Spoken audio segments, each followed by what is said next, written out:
Hello there. Welcome to the All About the Rock podcast. I am Howard H. Smith. Some of you may know me, ex-singer from Acid Rain. Some of you might be thinking, nah, never heard of you, mate. Sorry. Well, don't worry about it. It's no big deal. Welcome to the first All About the Rock podcast. I'm looking forward to this. Hope you guys are too. Going to make this a little bit of a thing. So yeah, we sit down and have a chat, probably about once a month. Going to try and wrangle some decent interviews for you. Well, as decent as I can manage. So we're going to get some bands in, having a chat. Some friends of mine from throughout the industry when I can nail anybody down and actually get anyone to agree to do this. And just in general, talking about all things metal. First things first as well, if anybody's got any ideas of a name for the podcast, right, then do send one in. Because obviously everything is going to be interactive, kids. So you can email the podcast at podcasts@allabouttherock.co.uk, or you can just email me direct, which is howard@allabouttherock.co.uk. So send your ideas in for a name for the podcast. At the moment, working title is Talking Bollocks. You're probably going to find out why over the course of the next however many minutes, how long you can actually be bothered to listen for. But the idea is that we'll just sit around, have a chat, and talk about things that are metal, things that are interesting, that are going on. Coming up in this very first episode, we have an interview. I say we, because there's a whole team all about the rock, and it might just be my voice, and it might just be me going out and doing the interviews. But it's these guys who get me in places that I can't normally get into. So, for instance, I might have played with Death Angel back in the day, but that doesn't mean to say that Nuclear Blast are going to let me burst in their dressing room and annoy them for 20 minutes. But thanks to All About the Rock, they crowbarred me into their dressing room, and there is a cool interview coming up with Rob Cavastani. That's going to be in the next episode. So there you go. Don't think you're going to get that now. Saving all the goods, saving bits and pieces here and there. Don't want to shoot my load on the very first episode. Going to be careful not to do that. So you just got to pace yourselves, okay? And breathe. Lovely. Right, so coming up in this episode, we have an interview with Reanimator, my old mates, Reanimator, which is very cool, with the whole band. Quality's not fantastic. Please, again, bear with me. I'm going to get better at this. I'm learning as I go, so, I'm not an expert. I'm just going to try and interview these guys. I've blown 50 quid on a mic just to do this, alright? So I hope this is sounding alright. 50 quid? How much? Can I get a grant or something? But things are going to improve. Didn't have this particular mic around at the time when I did the interview, so they might not sound great, but hopefully you will be able to hear everything. It's good, like I said, interview with Reanimator, and also quite a lengthy interview with my old mate Xentrix as well, which was really cool. They were all recorded at the Nottingham Rescue Rooms on December the 20th, 2013, at the Lawnmower Death Show, which was excellent. Saw Reanimator make their live return after all these years, and some twat even got up on stage with them for a song and managed to ruin it all for them. Yes, that's right, I got up and did Too Drunk to Fuck like back in the old days with my good friends. So it was it was a really, really cool night, and it was pretty much sold out, which I just think is pretty fucking awesome if you ask me. Lawnmower Death headlining. I mean, full respect to Xentrix for coming along and making the bill that much stronger. That was awesome. It was great to see them as well. And those guys are they haven't even missed a beat. It's just it was weird actually meeting up with those guys. I mean, I haven't seen them for at least 20 years, and it was strange to just kind of sit down and we just started talking, and it was just it was like we'd one of them had walked out the dressing room 20 years ago and then just walked straight back in. That's not describing it very well, really, is it? Okay, but it was just we had no time had passed. I think that's the nice, simple, straight way of putting it. And it was just cool. It was just really, really cool, and we just sat and hung out. Had a couple of beers, and basically coughed and spluttered a lot because there's a lot of colds going around. Oh, it's so rock and roll, now we're old. It was amazing to catch up with all the Reanimator. I mean, you'll hear the interview. It's basically us just pissing about. We couldn't stop ourselves really. It's fun. And the same with Xentrix. It was just very, very cool, and that was a really good night. So if you get a chance to go and see the LD boys or Reanimator or Xentrix, I suggest you do, because second wave of UK thrash, motherfucker. Not quite sure why I slipped into an American accent for a UK thrash plug there, whatever. But anyway, this is basically it. It's just going to be me rabbiting all this time. So don't get too excited. This is pretty much it. We are going to have. Hopefully, I'm going to be able to also wangle a few exclusives, maybe some competitions, some giveaways, some interesting stuff like that. And when I say interesting, I mean if they're interesting giveaways, basically things that neither I nor anyone at the All About the Rock wants. Otherwise, we'll have them, and you won't be hearing about them. But no, we'll genuinely try and make this as interactive as possible, and it's going to be fun. It really is. So first feature is going to be the best albums of last year, as voted for by me. These are my favourite albums of last year, and here you go. Listen to that. You can actually hear proper CDs. That's right. For those of you who've never bought music, that's what it sounds like. A CD. It's still quality. It's still way better than an MP3 because it's not compressed. This is what the band listened to in the studio. This is what it sounds like. Yeah, a CD. That is what it sounds like. Not until it gets compressed to fuck by some idiot master or whatever, or just the kind of video game entertainment production that we seem to get on everything these days. Sorry, I know, going on like an old bastard. I do apologise. No, fuck it. I'm not going to apologise.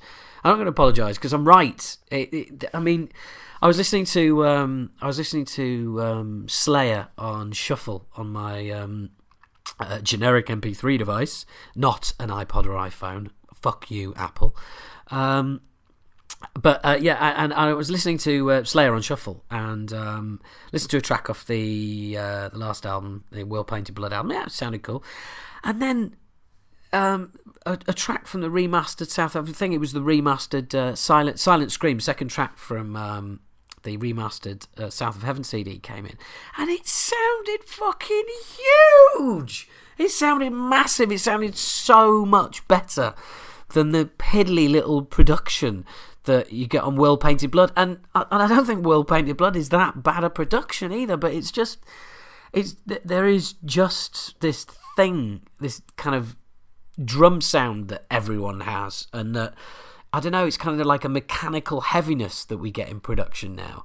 It just doesn't seem to reflect the genuine sound that a band makes when they're in the studio, and fucking everybody's got the clicky bass drums and all the rest of it. And oh god, you really didn't tune in to listen to this, did you? Some old twat going on about we're back in my day, but fuck it, I'm right. Production from 20 years ago should not sound better than now, but then again, you can't put that massive production on a soundtrack to Grand Theft Auto because you blow the fucking TV up or your cinema system or whatever. So there you go. Right, anyway, where was I? Yes. Albums of 2013. So, in no particular order, I'm going to go with, first up, Carcass, Surgical Steel. What a fucking album. And especially after my moaning about production, just that, it sounds fucking marvellous. Nice work, Sneepy. Nice work. Keep it up, son. And props to Colin Richardson as well on a great production. Colin Richardson, eh? Wow. Yeah, that's the guy that Acid Rain turned down to produce Obnoxious.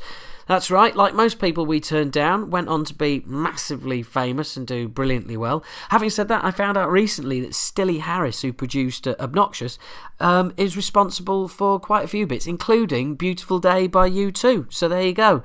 What the fuck were you thinking, Stilly? What were you thinking? But anyway, sorry, off topic slightly there. Yeah, Surgical Seal sounds amazing. Sounds like they were never away. Actually, it sounds they just got like fucking so much better with that ludicrous hiatus. I mean, I really liked Heartwork, and for me, this is kind of the natural successor to Heartwork.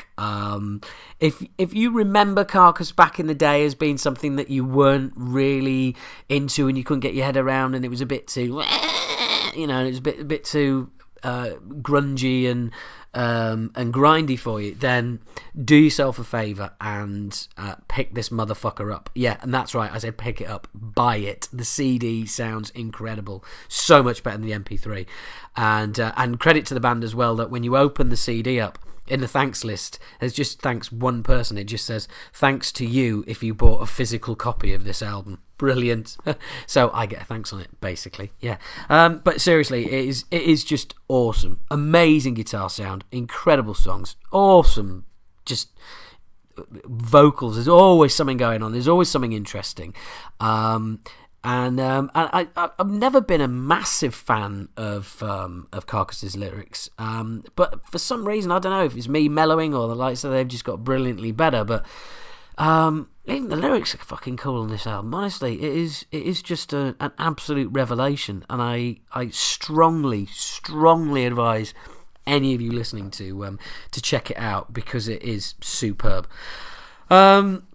Next up, from an old band getting back together to a reasonably new band, a band called Protest the Hero. They're Canadian. I don't know if any of you will have heard about them, or all of you have, or whatever. I don't know. Fuck it. Why am I trying to guess about who knows what? Protest the Hero, awesome band from Canada. Very, very technical. I literally kind of Dream Theater technical. Except they have songs. Dream Theater have disappeared up their own fucking arses. They're gone for good. And Protest the Hero. The album is called Volition. It is absolutely incredible. It really is. And the outstanding performance on it is the vocals, which is really, really rare for something like that. I mean, I'm talking, without doubt, the metal vocal performance of 2013. Unbelievable. He just absolutely nails everything. It's incredible. It really is. It's absolutely superb. Screeches, the high stuff, the aggressive stuff. It's just all there. Is it Chris Adler? Is it the guy from I was going to say Life of Agony. I always want to say Life of Agony. You know who I mean. Fucking annoying singer got thrown in jail in the Czech Republic. Lamb of God, that's it. Right. Well, the drummer, he plays drums on the album because their original drummer left. And it's also one of the most successful startup campaigns, one of the Kickstarter campaigns. They asked for $100,000. They actually ended up getting $300,000. It's amazing. I mean, but they did give away some incredible stuff, and there's even a couple of pledges playing solos on the album. So I mean, that's the way to go. Pledge it up. Again, it sounds amazing, sounds incredible. I am still listening to it. I've had the album for about 3 months now, and I got to play it at least once a week. I mean, it's phenomenal stuff. I really do recommend it. Next up, what an album, what a couple of albums. Soilwork, The Living Infinite, a double album that's not shit. I know, a double album that you don't listen to and think, yeah, why didn't they just do one album? It would have been really good. Seriously, this is a double album that just kicks ass over 2 CDs. It is awesome. It really is. I keep using the word awesome. Get used to it. It's one of my favourite words. So apologies in advance, but kind of comes with a package. Yeah, brilliant album. I mean, it's a concept album. I've got to be honest, I can't really be arsed with the concept, but even so, it's superb. A great piece of work, a really, really great piece of work. And I just think you just got to pick it up. I mean, it's melodic. There's some incredible hooks in it. The opening track is as intense as fuck. I mean, it's as intense as anything that was released last year. Well, intense as anything that was released last year that doesn't go with horrendous, totally unintelligible vocals. But yeah, I mean, it's great. And if you're into classic metal, or if you're into thrash rock, honestly, there is something there for everyone. So yeah, check out Soilwork, Living Infinite. And next up is I was going to say my old friends, but I hadn't seen him for 20 years. Well, I saw him, mentioned that earlier, interview to come. Death Angel. The Dream Calls for Blood, and fuck me, does it call for a good old listening. What an album. What an album. I know there's a lot of love out there for Relentless Retribution. For some reason it just didn't quite do it for me, but The Dream Calls for Blood is just the sound of a band reinvented. Loving it, absolutely loving it. And having met up with the guys and seen their show in London just before Christmas, I can honestly say that you could just watching that band, they were just grinning from ear to fucking ear, every one of them. It was like watching a bunch of Cheshire Cats. It was incredible. A band completely at home with what they're doing, just loving what they're doing, and it was awesome. It was absolutely, there you go again, you see. But yeah, they were just fantastic. Absolutely loved it. You played like 6 tracks off the new album. That is how good it is. This is turning into a review of the gig and the album. Phenomenal album. Just absolutely phenomenal. Some incredible riffs on it. Marcus Agueda sounds as good as ever. I mean, so good. And I did actually talk to him when I met up with him about what happened with him and Anthrax, because I don't know, for those of you who don't remember, way back in the day, he did he told me he did audition. He got down to the last 2. It was between him and John Bush, and they went with John Bush. And how much does that suck? Because I was never a fan of Bush and Anthrax, got to be honest, and Agueda would have been amazing. But anyway, his performance on this album is superb.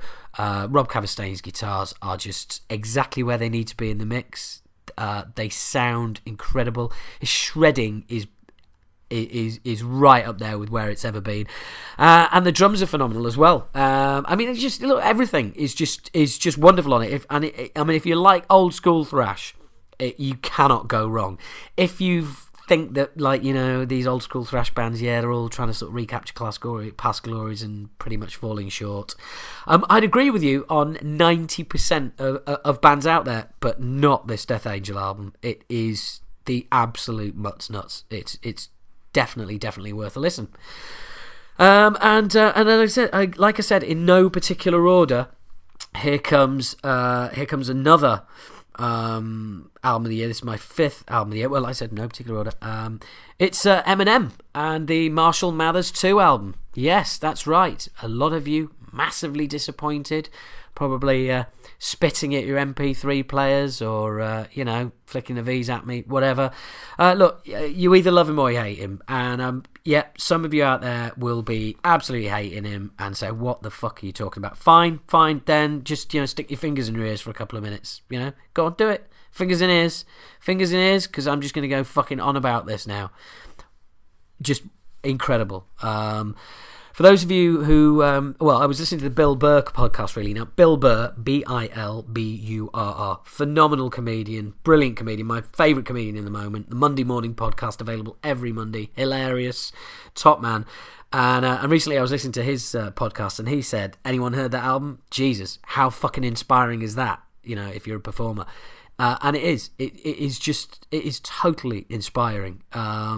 It's kind of him. There's some big singles on there. There's some Rihanna stuff on there, and You'll hear the singles, but there is some songs on there that are just so heavy, and by heavy I mean kind of like hip hop rap heavy, and that's really not my scene in general. I promise you, it's not my scene in general. But you've got to make an exception for this guy because he's a phenomenon.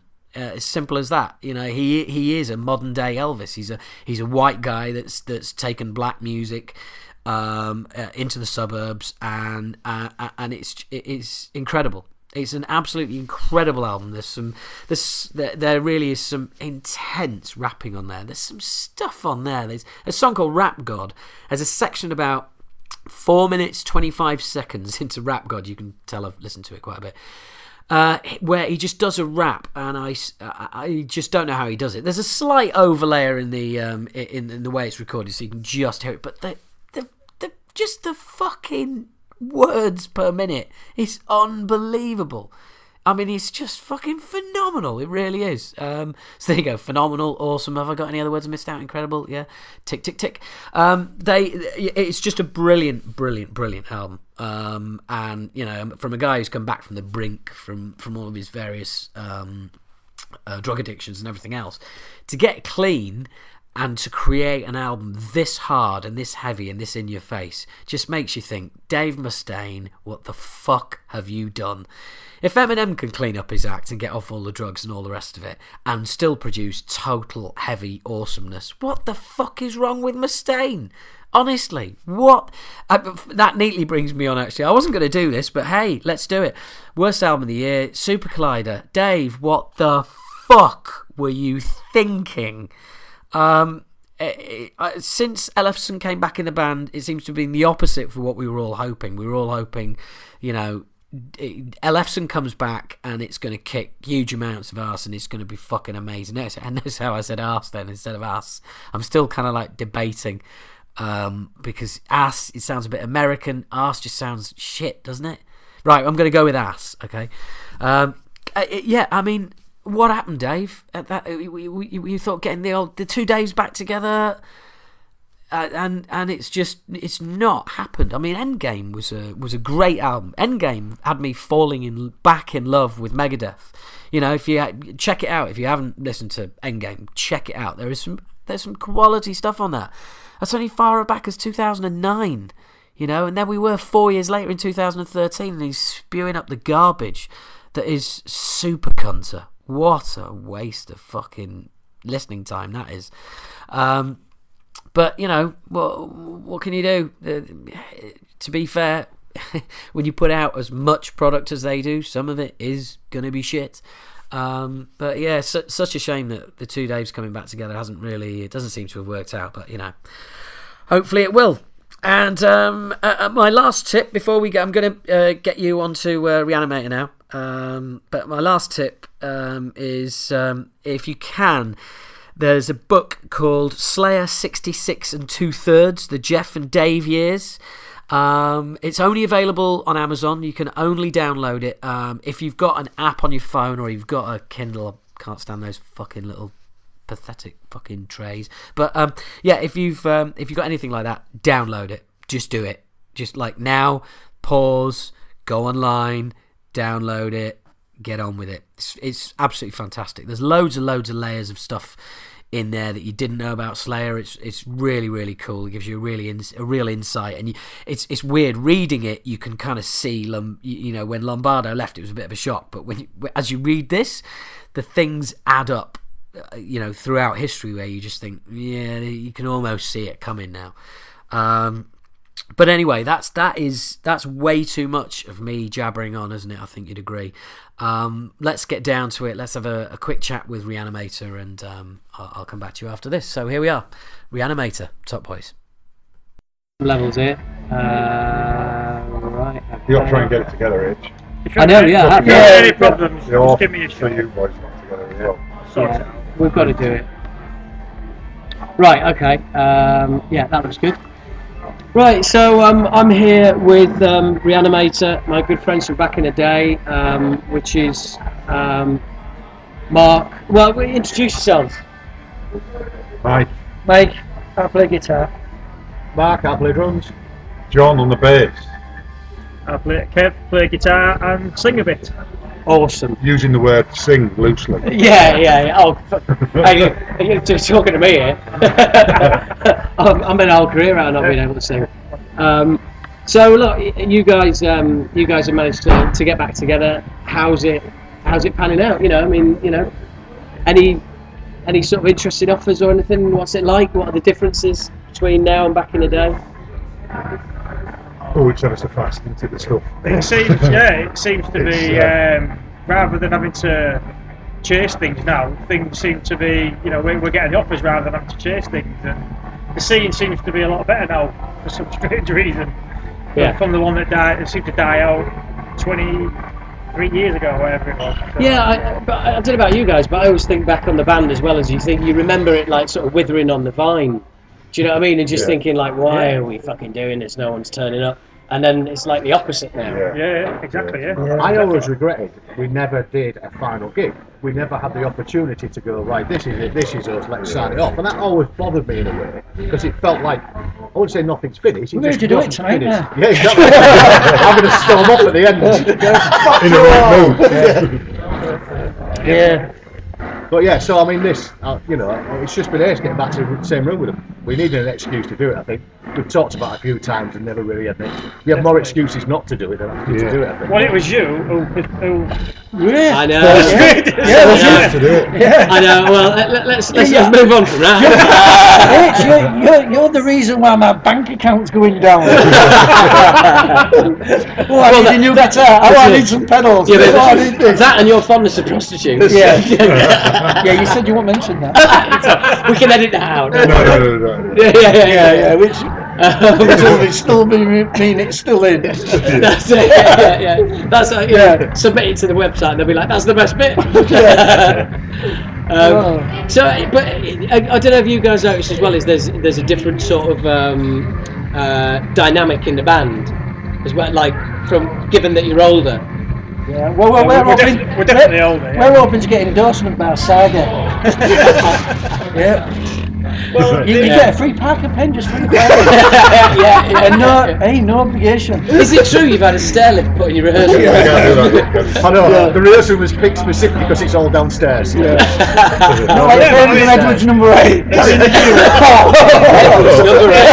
It's almost as though we picked up just from where we should have left off all the years ago. At the bottom. we all got back into the rehearsal, didn't we? We learned the stuff quicker than I thought we would. And it was a lot faster than I remember playing it.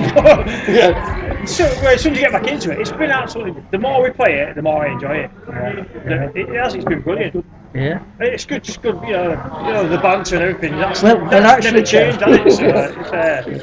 And you can't have a 5 second develop, mate. Try to crack one of the cans. Yeah, but the thing, but back in the day it was just really fucking annoying. Now you're just like, you've got to love him, haven't you?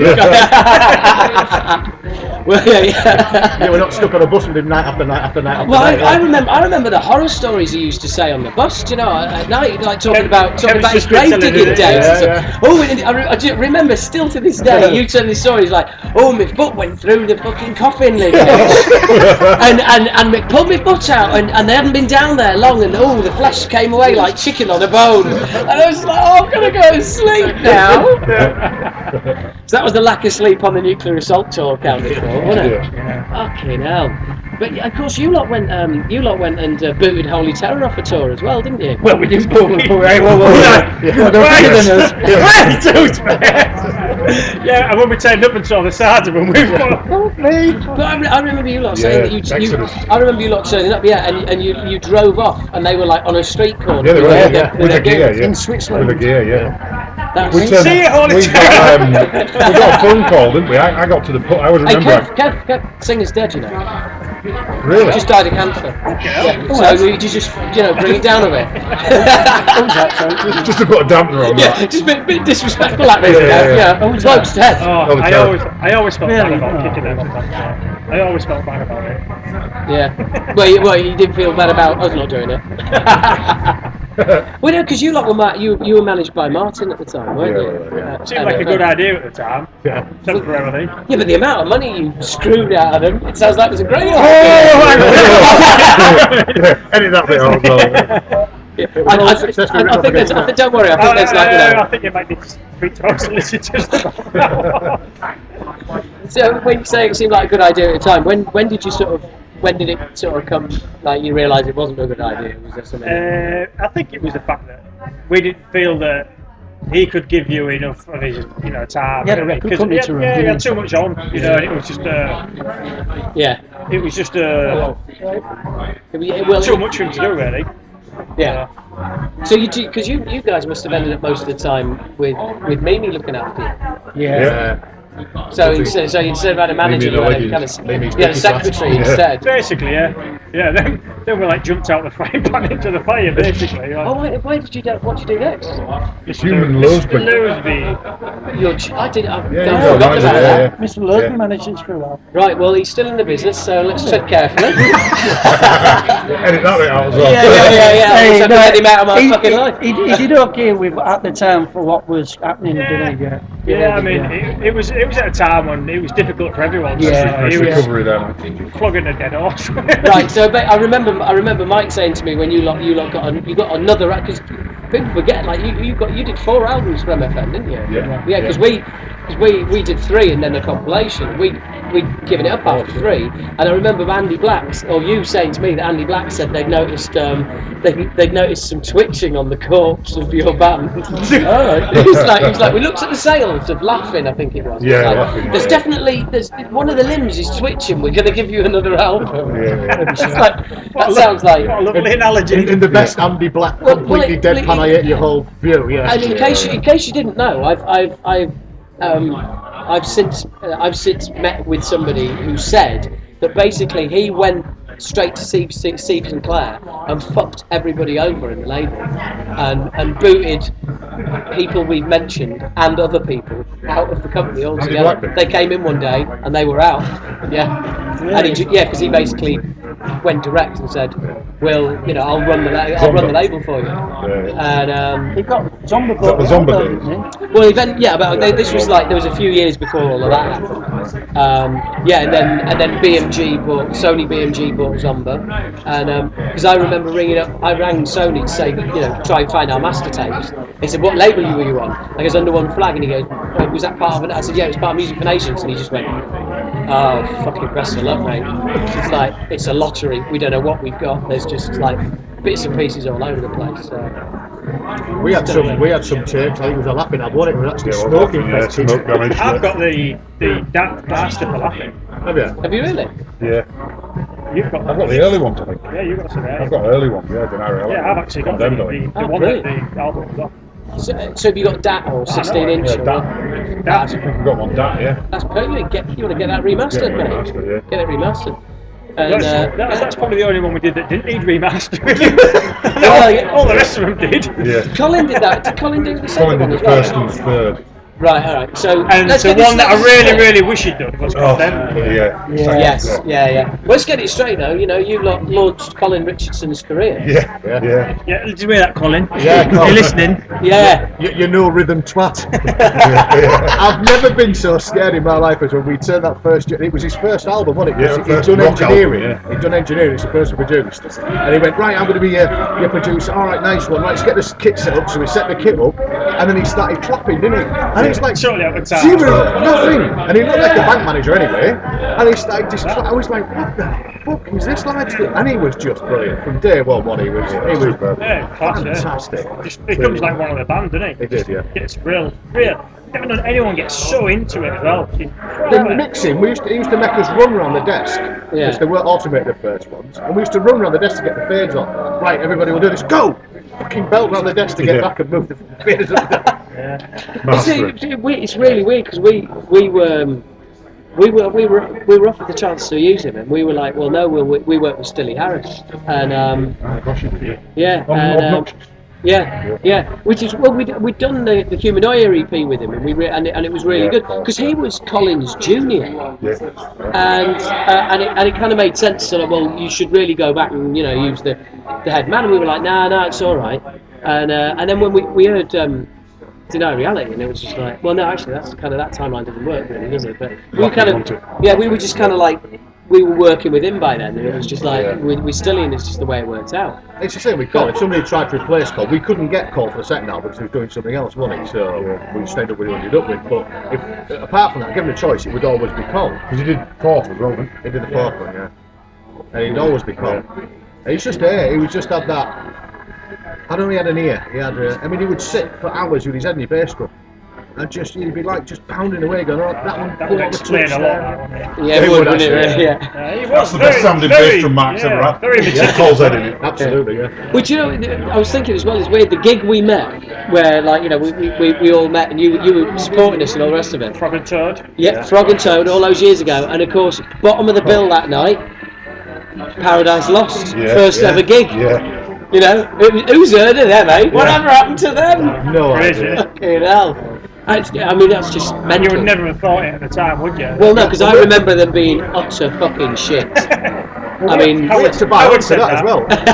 We had to buy onto that gig as well.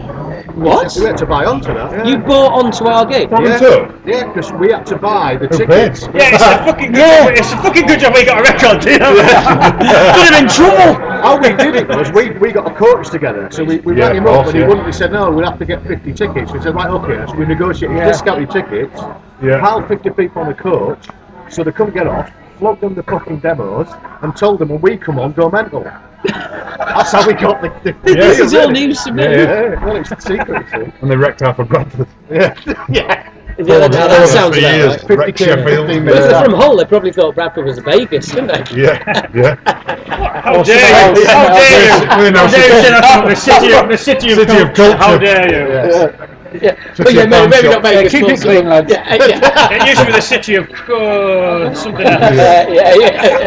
Well, I remember when we played Hull on the Jokes on Us tour. And we played that fucking dodgy nightclub, and we sat on the tour bus and we just played Brass or Not. And was just looking at women walking past and going, she's a brass. She's not. She's a brass. Brass means prostitute for Southerners listening. Which there might be. Mike's nodding. Mike knows the Spanish equivalent. So anyway, Mike, I hear you've met Tim Berners-Lee. Oh? Tim Berners-Lee. Yeah, you invented the internet? Well, no, he invented the World Wide Web. That's right. Oh yeah, that's right. Yeah, a conference in Nottingham. He was here in Nottingham actually. So, how come you met him? What was that all about? Oh, you don't want to know. Is he a big Reanimated fan? Yes. Did he rock up with his CDs? Can you sign these, please? No, he didn't actually. And it was some dodgy copy from New York. Where was that then? Was it one of your teaching? Yeah, I won a few awards for teaching in that, and it was in Nottingham University up the road. Right. Yeah, it was there. It was a digital technology conference. That's fucking awesome. That's awesome, man. Well, let's move on. He's a big wig now. That's pretty. He needs a wig now. I don't know about big wig. I'm going to give it all away for touring in the back of a tranny van. How many trannies do you want in that van? Back to prostitutes again. Yeah. So what are the plans now then? I mean, is it like world domination, world tours, obviously, Yeah, a bit of reanimation. Yeah, then in January. No, I think this is our first gig back, so. This is really right. It's a bit of an unknown quantity, really. We're like you're going to road test this fucker, right? We don't actually know what's going to happen tonight, so this is going to be a good indication of whether. I mean, we've got other gigs lined up. We've had a few offers, and we want to play some of those gigs, festivals, or things that we didn't get the chance to do all those years ago. Yeah. So what we feel like we missed out on. So. Well, because you look, fucking who hasn't played Download now? Do you know what I mean? We have. Well, Reanimator and Acid Rain. We're the only two bands left. Well, I reckon next year, by the way things are going, we've both probably got a good chance of headlining. Do you know what I mean? Yeah. If we support one supergroup. Depends on Operation U-Tree continues, but we might have to redefine the way supergroup. acid. Yeah, Super glue. Reanimated acid. I like that. Yeah. Nice. Reanimator rain. The average age of download seems to be going down and down and down at the moment. It's just scary. It's absolutely scary. So, are any of you still listening to music from back in the day, or new stuff? Any new stuff at all? Yeah. Boring my daughter to death with it. This is what proper music sounds like. I'll tell you who's doing really well. Yeah. Onslaught. And fucking hell! Yeah. I know, yeah. another one that's like them. Onslaught. Very much so.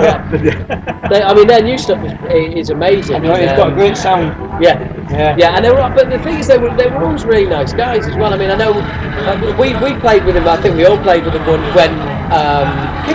Cy Keeler wasn't in them anymore. Yeah. When it was Steve Grummett. But Cy's an absolutely top line. Yeah. Really I saw nice them guy. supporting Anthrax at Hammersmith Pallet. Right. What would it be? 86, probably something like that. 86, probably 86, 87, something like that. And there was, it was on the game then, really. They was one of the first people to contact us about doing gigs when we got back together. I mean, it'd be great. It would be so cool to do like the old Swedish. Sort of like Reanimator, Xentrix, Onslaught, Acid Rain. Well, word is there's no way they'll ever reform. We thought that. We said that. About probably a year ago. We've we've never gone through happened, that. and then all of a sudden, you came along. I tell you, look, we stop. I'm not going to take the fucking blame for this. It's you and Chris Davies. Claim our credit. Yeah, he's coming tonight. Chris, Is he coming? Chris will be here. For those of you listening who don't know, Chris Davies is basically a guy who He's a legend. It was two when we gigged last. Yeah, he's a legend. He's basically got about all of us back together. British freshman back together. And he runs everyone's either websites or Facebook pages, or I mean, he launched the Acid Rain MySpace page back in the day, which ended up all speaking. Yeah. I mean, he is Mr. Superfan, not totally mental, but nearly. But he is. He's a legend in his own head and lifetime. But he's a top lad. He's very determined. He's more determined than any of us. Yeah, he's been plugging away at us for God knows how long, and we've let him down and let him down and let him down, and all of a sudden now it's finally going to happen for him. It's finally going to happen tonight. He's been let down more times than that Explode Doll.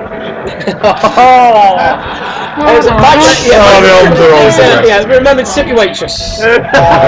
He's here all week. Centrifugal force. Chippy Waitress. Over. Right over. Tonight's going to be a laugh. And look, I want to say thanks for letting me, jump up and ruin one of the songs with you as well. Yeah. We're not letting you ruin one of them. Well, yeah, true. You've said it always before it. And to be fair, I've changed all the fucking words.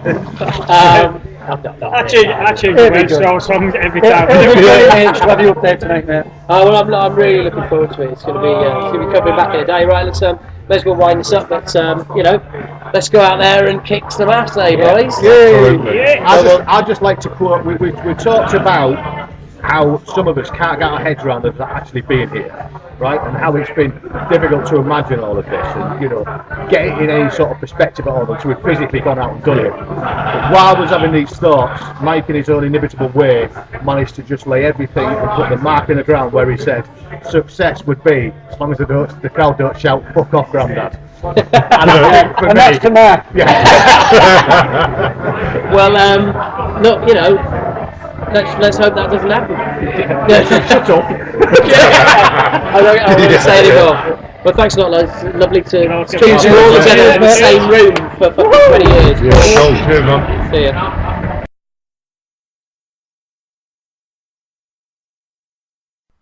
And there you go. That was the boys, Re-Animator there.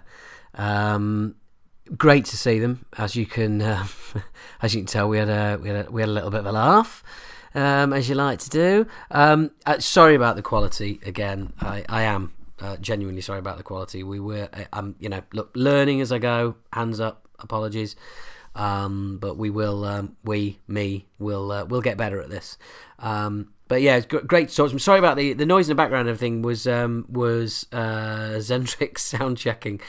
We were in a different part of the venue and had to get the guy. Basically, we were in a bar. I had to try and get him to turn the music down in the bar so we could actually do the interview. So yeah, that's why it turned out to sound like that. But hopefully you were able to make it out, and hopefully it was interesting. So without further ado, let's move straight on to the Xentrix interview. Initially, this is with mainly Stan. And then halfway through, Chris Astley comes in, and then kind of I go over a little bit of old ground with him that is slightly covered in the first part of the interview, but hopefully it's still interesting. I mean, where are you going to find an audio interview with Xentrix? Yeah, this is an exclusive here on the All About the Rock podcast. So here it is, me and Xentrix catching up at the same place last year. Check it out.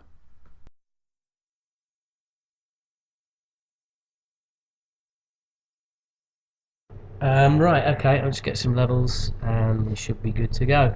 Right, okay. So I'm here with, please introduce yourselves. Hi, I'm Stan, I'm a guitar player from Xentrix. And I'm Dennis, drummer, Xentrix. Marvellous. It's been a long time, hasn't it, boys? It's been a very long time since I've seen you, anyway. And since I've seen you. Yeah. So I was really surprised when you guys got back together, because I think like us, you kind of like ruled it out, or rather you had one member always ruling it out. Yeah, basically. And we were the same. So what happened? It just changed one day. Yeah, is the basic answer. One day he basically turned around to us, sent us an email saying, "Listen, last chance. Do you want to have a go? Another stab at it, so just to see if we can get on, do some Weekend Warrior Festival, things like that." Yeah. And we went, yeah. For us, we were pushing an open door, so we just said yes straight away and went and rehearsed, and it was, it took about a couple of weeks and we were back in the saddle. Awesome. That's really cool. The difference for you guys though is that you unless I'm remembering wrong, you've made it sort of committed to putting new stuff together and putting some new stuff out. Is that still the case? It might be, yeah. In the I've been writing when me and Dennis were in another band beforehand. We did an album, different singers and different people, and I got stuff, tape riffs and stuff all together. When we got the Xentrix thing back, it's like, well, hang on, that'll work with Xentrix, that'll fit with that. Yeah. Whereas it didn't fit with the other bands. It's like, that'll fit with that. So we've got stuff, and we said what we're going to do is write some stuff, play it to sort of internal people. If it's any good, see if we can get it out there by the internet or whatever. If it's not, we don't let anybody hear it. You know what I mean? Because it is, at the end of the day, our best stuff was when we were the first stuff, when we were like 18, 19. Mm-hmm. We might not be able to recreate that. We might not be able to, I'm being honest, you know what I mean? Yeah, totally. I hope we can, but we might be able to. Look, it's before you get back together, it's like, will we even be able to play the old stuff? Yeah. Never mind write some stuff that's that good. We didn't actually stop playing as such, but because we're all doing different things. But there was a bit of a reunion of 6 years ago. We did 2 or 3 shows. We did a few birthdays as well, like 30th birthdays of like mine and Macca's and stuff. It was just one of those where we put fits and starts, but we never actually sort of said, yeah, we're gonna, actually play some proper gigs and play with some real bands. Which this is what we've done this year, and it's been amazing. Yeah, I know, it's amazing what's out there, isn't it? Yeah. Well, the thing is, I can only speak from my own experience, but when you're done with the band, you're done with the band, and in your head, in my head, Acid Rain finished in 1991, and whenever you guys finish, you just think, you just draw a curtain, you go, well, that's that. Yeah. You forget that your stuff's still out there, that people still go on discovering it, and especially with the internet, because we're so fucking old. Yeah. Exactly. And that gives bands like hours, new leases of life, you know, and it freaks you out, doesn't it? That's definitely the main thing that's changed. People ask us what's changed since when you were doing it then and doing it now, and it is the internet. And you kind of, we feel this like commitment to trying to be like on Facebook and on Twitter and all that. We're shit at it, you know. It's a fucking pain, isn't it? It's such a pain. And the thing is, trying to interact with people whose cultural references are just fucking completely. Yeah. I've got a 10-year-old son and he knows more about it than I. Yeah. There you go. He does. George, how do you switch this on, mate? Switch this computer on for me. You know, some people more. We try. I'm one of those who's not. I'm good with nuts and bolts, and that's about it. Fix the van on the way in. Yeah, clutch work. Yeah, well, you know, but that's your job. You're the drummer, aren't you? That's exactly. You know, that's your role in the hierarchy. That's it. Yeah, exactly. Yeah. What happens if I stop? Anyway, I'm not going any further. So, do you ever touchy subject here? We can always edit this out. Do you ever have any contact with Dougie then? No. Anybody know what happened to him? I should mention here to anybody listening, Dougie, the infamous Dougie Daggers was Xentrix manager for a few years, and we laugh about it now, don't we, boys? We know he went to prison for a robbery, for being part of a robbery. It was a hijack of a truck. Richard, you know about it more than I do. Allegedly. Yeah. And there was rumours that he went... No, we don't need to say allegedly. If he got sent down, he's a robbing cunt. I needed locking up. Yeah, that was apart from that, no, I'm not a guy. We did have some laughs, it's got to be said, but we've not had any contact. Yeah, looking back, you think, why did we sign with him? Yeah, but I mean, looking back, you know, it's easy. But you boys, I mean, you were the only ones to like kind of break the Roadrunner mystery. They weren't interested in any UK bands apart from you guys. Yeah, I mean, that was Palmer, really, Mark Palmer. Like, I don't know why he still sort of flies a flag for us. He was down in London the other day, and he came on my stag do, you know, and like he's still in contact and stuff. But yeah, I really don't know. I think Mr. Case Vessel, who was the main roadrunner, didn't like us at all. No, he didn't like us at all. He was like, Mark had to sort of fight tooth and nail to get us signed. Well, I mean, it's weird. I mean, were you guys all right with Roadrunner? Were they good to you? Were they, you know? I think we had no sort of point of reference, to be honest. So we didn't really know. We'd sort of ask other bands, well, did you get that? Did they do that for you? And, you know, yeah. I think it was a mixed bag, really. It's just weird because of like, especially talking to Death Angel, where they like basically got completely fucked, you know, in the first few albums and all the rest of it, and you hear a lot of bands saying, oh yeah, the internet is great because it means that we can take back the power because we got like fucked over and all. And I was like, I don't recognise all these stories. Do you know what I mean? Because we never got interfered with, with material or forced to use producers or shit like that. You know, it's like, or fucked over financially or anything like that. I mean, we got all our master tapes back after 10 years. Did you really? Yeah, we own all the copyright. That's pretty good. We can't get any around.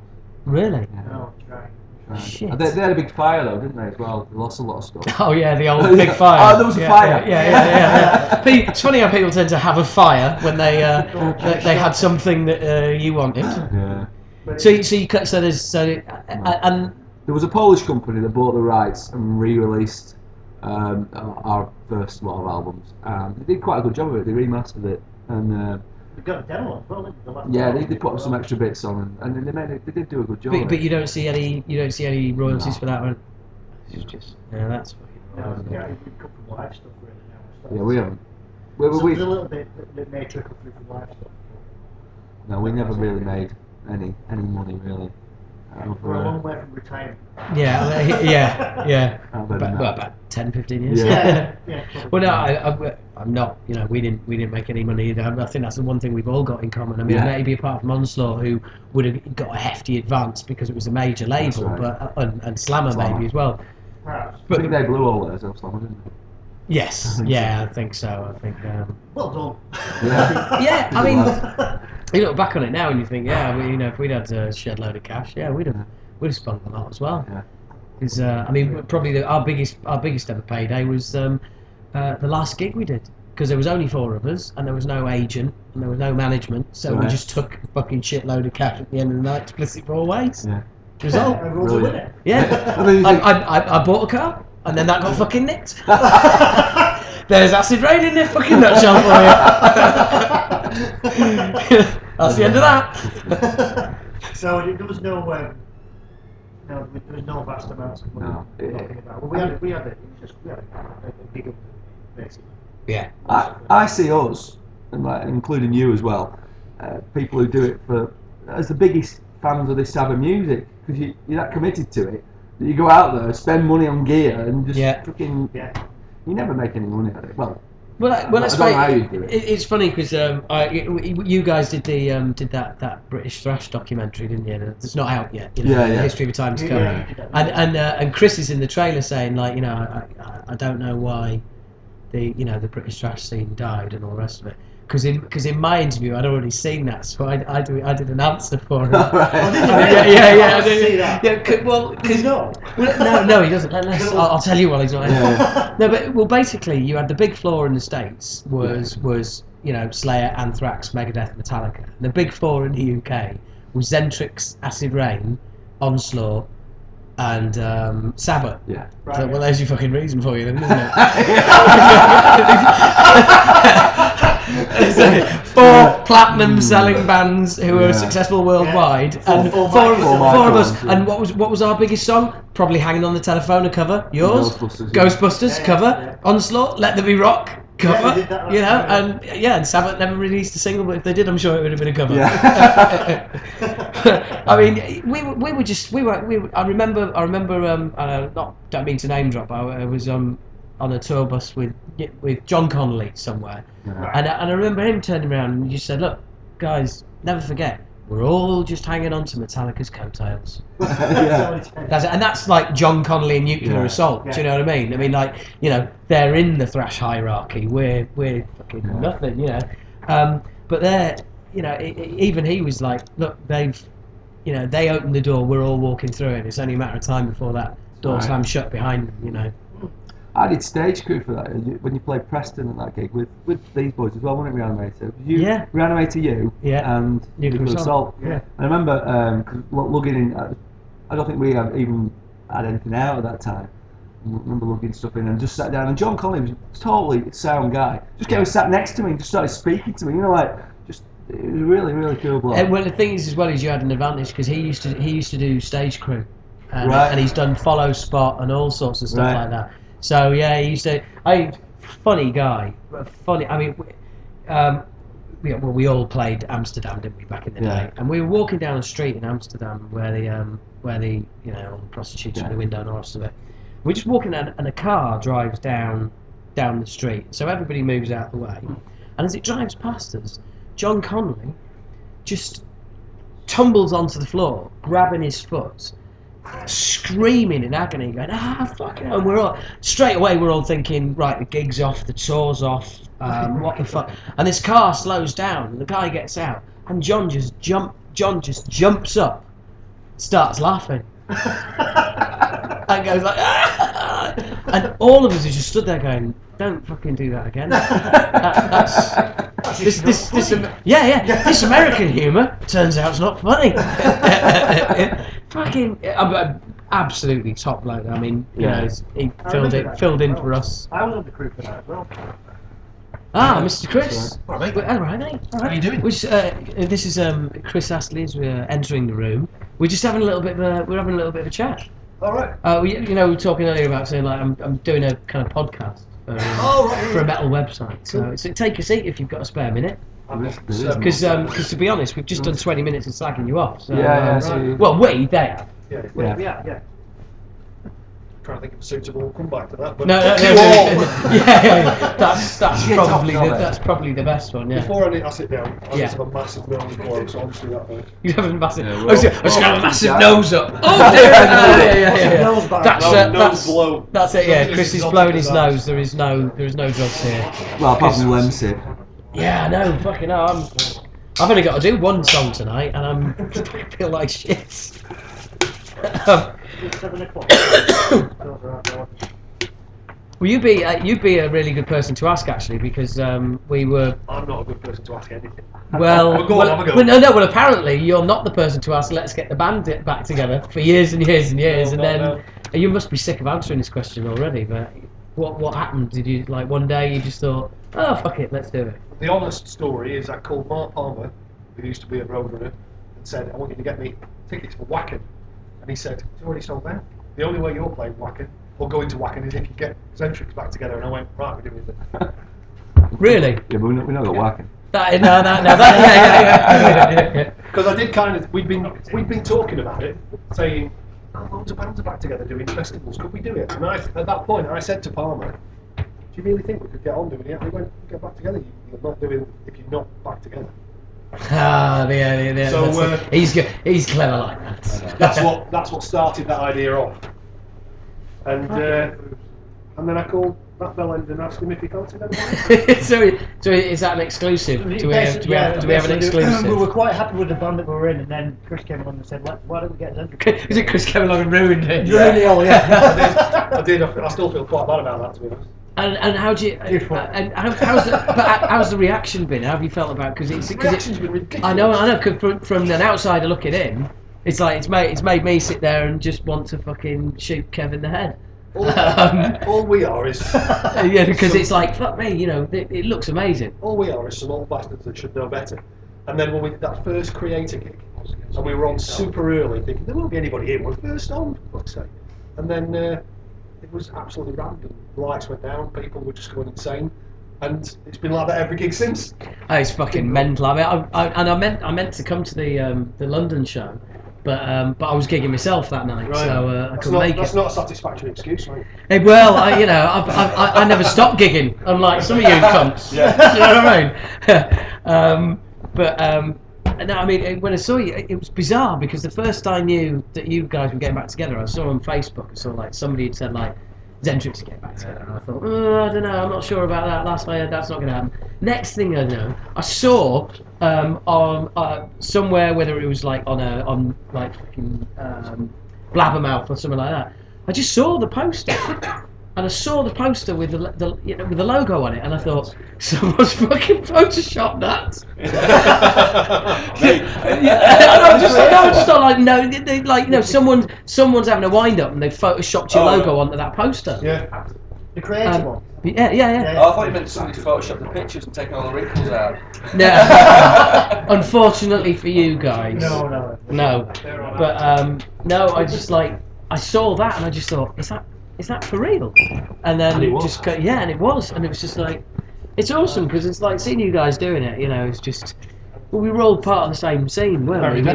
We were all, and it's kind of like not doing it myself. It's kind of like live vicariously through you guys. So why aren't you?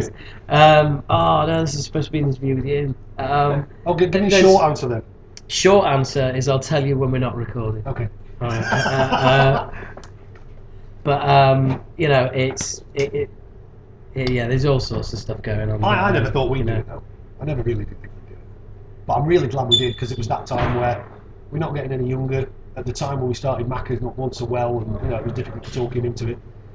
And I'm not sure we were even that sure we wanted to do it ourselves when we did it. Until we got that first rehearsal out of the way, and it was like, oh my god, this is amazing! Let's do it some more. Yeah.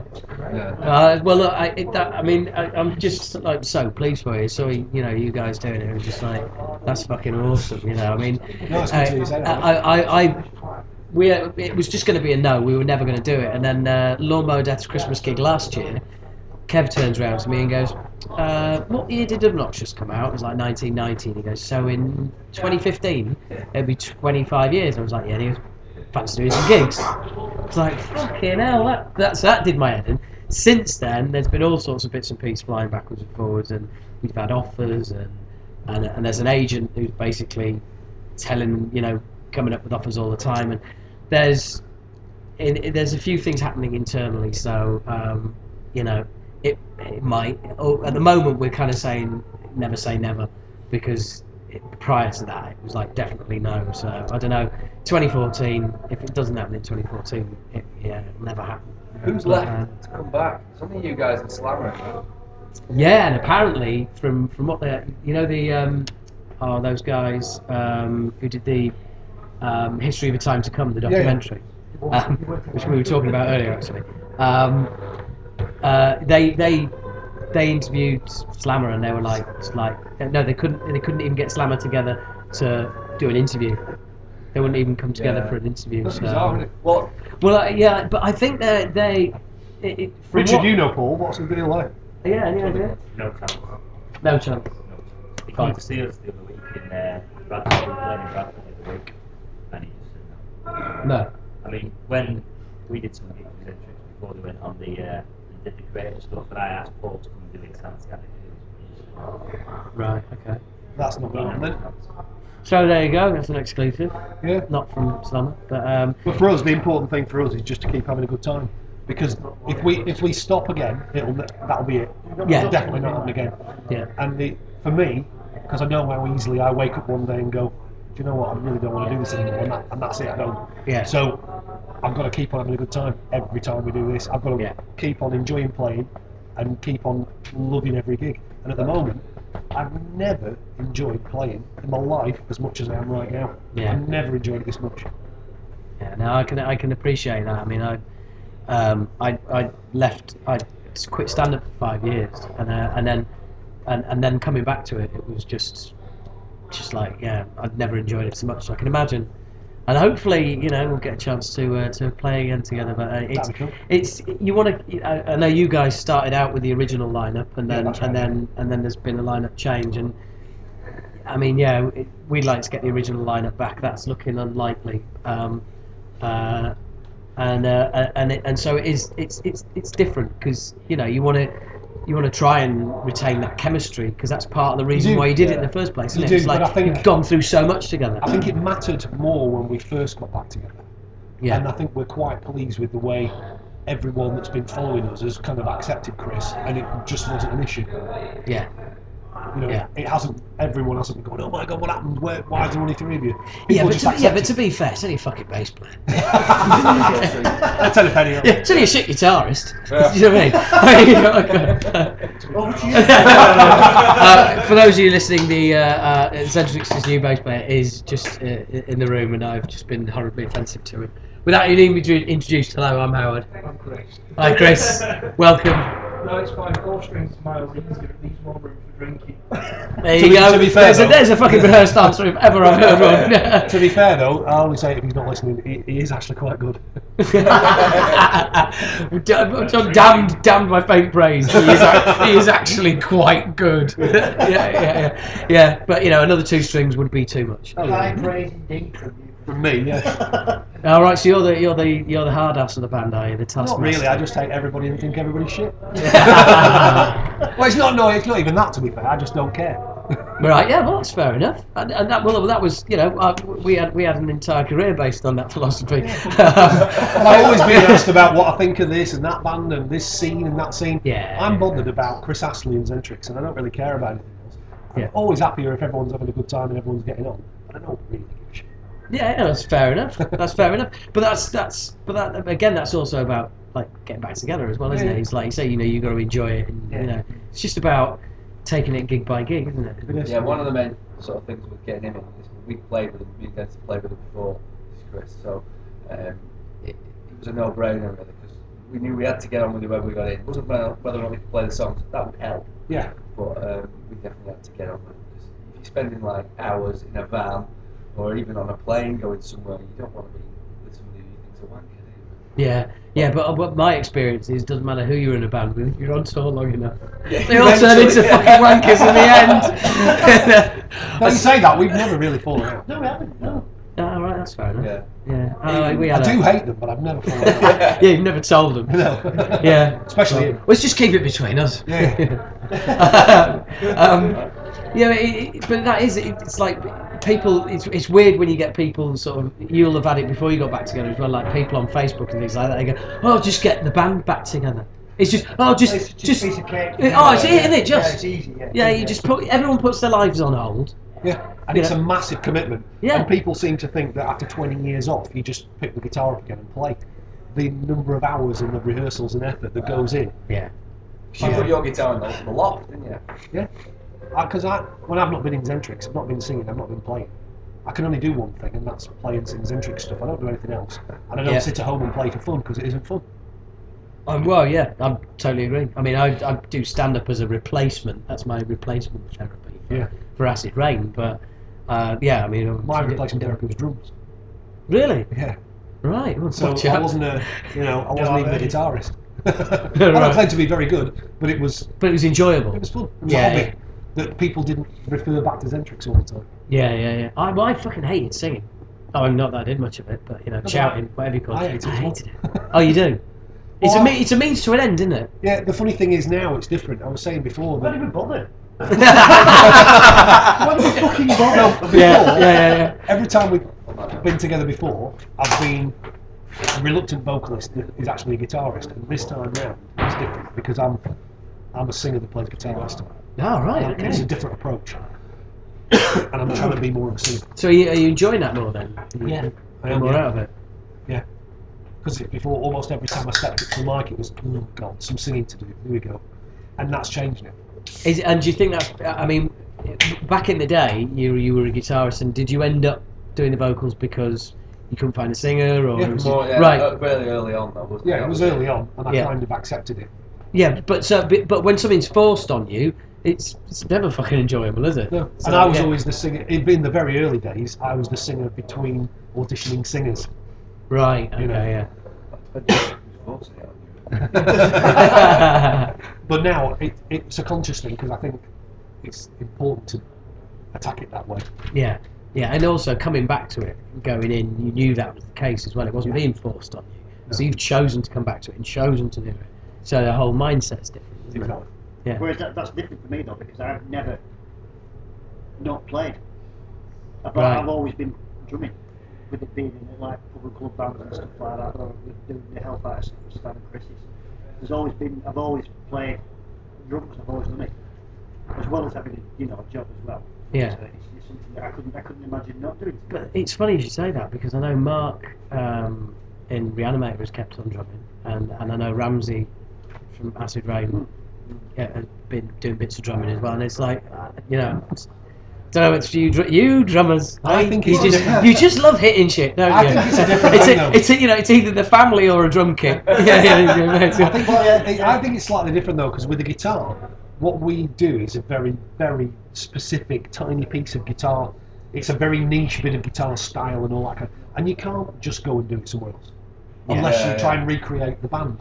Whereas I think if you're a drummer, you can still play drums passionately, if you like, and play to different kinds of music. With guitars, we either do what we do, which is Xentrix, or you don't do anything. Yeah.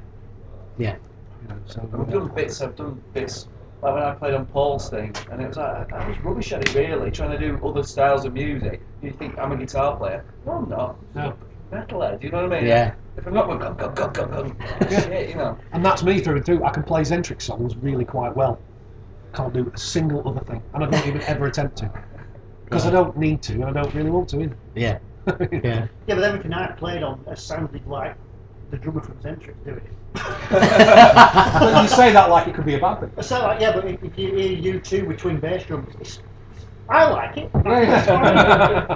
But it's different. But I've always played drums. I've always from being like, my son's 10-year-old now, and he just started, and I was about that age when I started as well. Have you got him a little practice kit yet? It arrived today, an electric kit. Yeah. Yeah. Arrived today. Yeah. You gonna nick that off him? Probably. When my lad was 4, I got my little Marshall stack, my little guitar, and he never used it. It's one of those things like it's the coolest. In the eyes of us, it was the coolest Christmas present any kid can ever have. He never touched it. Yeah, well, you see, he was forced to sing. He was forced to it. It just doesn't work. Yeah. He wants to come to me, I'll show him some shit. I want to dramatic. Should have brought it. This would have been the perfect place to use it. Yeah. So we've been bringing the little Marshalls to practice backstage on these gigs. Perfect. Great start. You always look far away. So if you're practicing, when you're practicing, you just sit there and just play Xentrix songs. Right, so you won't noodle about or. I noodle about with potential new Xentrix ideas. Would you play like riffs of like other bands like Slayer tracks or anything like that, Very or a occasionally, Metallica riff or something like that? Striper, the odd one. Striper, we're all fucking out of here. It's a good riff. I'll leave a tribute. As a tribute, yeah. But no, I'll play the odd riff from other people, but really we just play our own stuff. That's hard enough to play for me without having to worry about other people's riffs. Yeah, no, that's a fair call. So when you get to my age, what was that riff? Oh. So we were talking earlier about the History of a Time to Come, the documentary and stuff. Because that looked like it was going to be amazing. Well, I think it's still going to be made. Well, the problem he had was getting permission to use it. Yeah. I said, "Are you going to do it?" And he said, "Couldn't sort out the music." He wanted to do it completely legit. Oh, it's not going to happen now then? I don't think so. Oh well, there's a fucking another excuse. He went to all the record companies and said, "Can I use this music? Can I use that?" Yeah. He said, "Without any music on it, it would be rubbish." Yeah. The funny thing is, I can see a way it could come out and it could be brilliant because we own our copyright. So I told him he can use all our stuff. Yeah, so fuck you guys. It'd just be a 90-minute Acid Rain advert. Well, I can think of worse things for it to be. I mean, because we don't own any of it. Thanks a lot. No, I meant that in a good way. Yeah, I know, I get it. Some music on it that was actually from that time would be amazing. Because we don't own any of our stuff. No. Yeah, no, these guys were saying when you were out, that sucks. We can't get any access to it or anything. It's weird because it's like you can only sort of approach it through your own experience. And our experience was like we signed, it wasn't a long deal. We got all our copyright back after 10 years, and I mean, it's ours to do whatever the hell we like with, and it seems crazy to me that you guys have just been completely fucked over. Yeah. But on the other hand, it's all a very long time ago. I'm not that arsed. We're kind of looking forward to it. And believe you and me, we just, we remastered and put all our stuff out. Right. Believe you and me, you are not missing out on a lot of money. And I don't think we are. Which I think the effort involved in doing it probably wouldn't, be worth it. So we're going to do some new stuff and see what happens. Yeah, we were talking about that as well, and I mean, so by the sounds of it, you're going to be the barometer of what's good and bad, and what's going to get done and what's not going to get done. Well, ourselves, we are, collectively. Oh no, no, I mean collectively. Yeah, I thought you meant me. No, collectively, we're going to do. I did mean you. Yeah, and obviously I mean me as well. Listening, we mean you. Collectively, we mean you. Yeah. Collectively, it's good. So that's as long as I think it's okay. It'd be weird putting some new stuff out. I know it will, because when we first talked about this, we kind of touched on that. Should we look at doing some new stuff? No, it was a long time ago. All we are is a cabaret act of ourselves. Let's not get above ourselves. Let's just go and play the songs people want to hear. Yeah. Nostalgia trip. Exactly. Yeah. Because let's not try and kid ourselves into thinking we're something special. People want to hear those handful of songs that they remember. They won't be interested in new stuff. And from the minute we did the first gig, everyone asking, "Are you doing a new material?" Yeah. And it's Stan's probably already covered this as well, but we were talking about it's that cycle in the band. You get together, you rehearse, you do a gig. Next thing, you write some songs. Then you want to record the songs, and then you want to release it. And that's what happens when you're in a band. Yeah. It's using the analogy. It's like a drug addict who's been clean, going, "Oh, just one line of coke, just one shoot, or a drink, or just one beer." And it's like, no, there is no just one. It always leads to some more. The other thing is, our drug is music, Yeah. The other thing is, cocaine. Very quickly, we're going to be round to a point where we've been back together for a year. Well, you can only play this. You can only play the same handful of songs so many times with the same people coming. To see you're going to get bored, aren't you? Yeah. So we're not yet. No. But we think we're at the point. People are ready to hear something new. Yeah. If they hate it, then that's fine. And I don't think we'd ever go out and just play new stuff, because there's still always going to be those 5 or 6 songs we absolutely have to do. Yeah. We'll see what happens. Sorry to interrupt. No, go for it. The guy that's won this competition has bid 250 quid, John. I don't know if you're aware of it. Yeah. He's ready to have his picture taken, all of us, including you. Oh right, okay. Well, in that case, we'll wind this up. That's been a lovely half-hour catch-up after 20 years, and it's lovely to see you all. And good to see you too. And get out there and fucking do it tonight. That is exactly what we're going to do. I know you are. Right, thank you very much, Xentrix 2013. Cheers, man. Cheers. Thank you.